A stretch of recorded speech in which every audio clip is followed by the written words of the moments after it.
A dona Amy falou para o médico, mais ou menos assim: fica quieto e me deixa falar. O médico era o neurologista austríaco Dr. Sigmund Freud, e o ano era 1889, quase 140 anos atrás.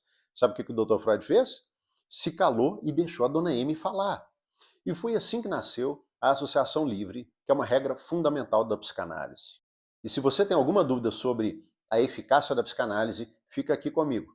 Essa história da associação livre pode te dar uma boa pista de como a coisa toda funciona. Tudo se passou na Europa e começou alguns anos antes dessa consulta da dona Amy, já na década de 1880, quando o Dr. Freud começou a perceber que alguns transtornos psíquicos e até manifestações somáticas, ou seja, no corpo, não tinham explicação orgânica, que é o foco da medicina. Ele se interessou pelo tratamento de pessoas histéricas que se submetiam à hipnose e se uniu a um colega um pouco mais velho, o Dr. Joseph Breuer, hipnoterapeuta, na tentativa de remover os sintomas da histeria. Num outro vídeo eu explico o que é histeria. Trabalhando com Breuer, o Freud não estava satisfeito. Ele dizia que a hipnose não funcionava para todo mundo, ou seja, algumas pessoas pareciam não hipnotizáveis.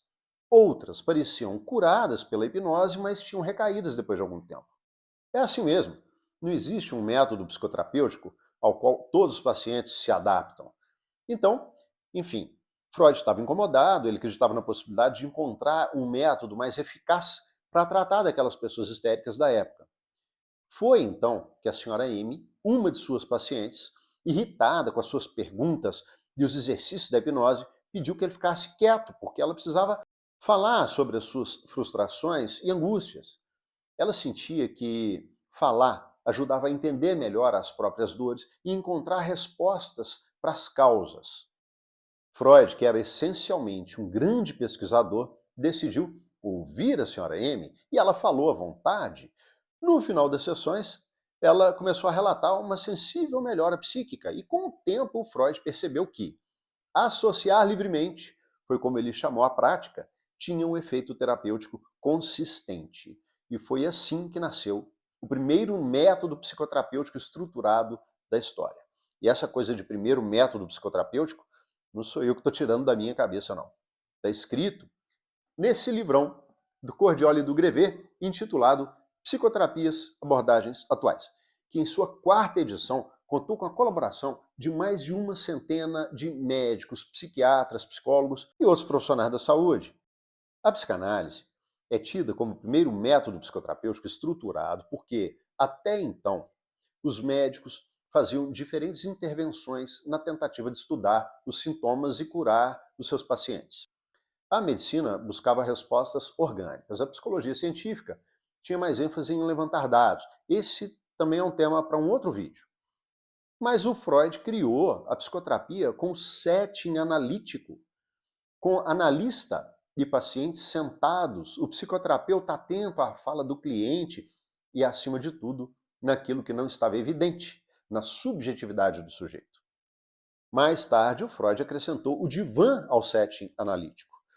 E o divã, ele foi adotado pelo Freud quando ele percebeu que o paciente deitado, relaxado, sem o contato visual direto com o analista, conseguia acessar melhor o inconsciente. Além disso, o Freud se sentia cansado depois de passar o dia todo sob o olhar de cada cliente, né? Ele próprio relatou isso.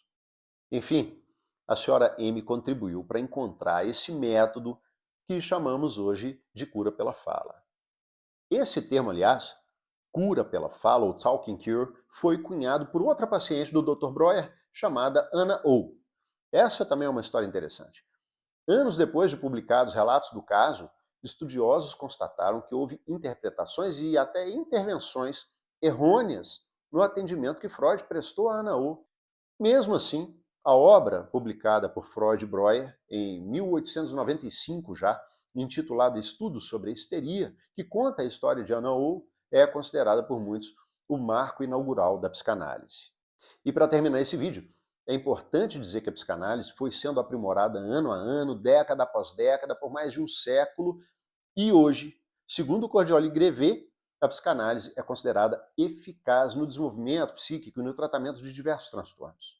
O início do capítulo 14, inclusive, na página 222 do livro do Cordioli e do Grevet, diz o seguinte: Atualmente, não faz sentido argumentar que os tratamentos de orientação psicanalítica não são baseados em evidências, pois vários estudos, inclusive ensaios clínicos, revisões sistemáticas e meta-análises, demonstram que eles são tão eficazes quanto as psicoterapias ditas baseadas em evidência. Com alguns estudos apontando uma potencial vantagem das abordagens psicanalíticas no follow-up. É sempre bom falar sobre psicanálise para você. A gente se vê no próximo vídeo. Até lá.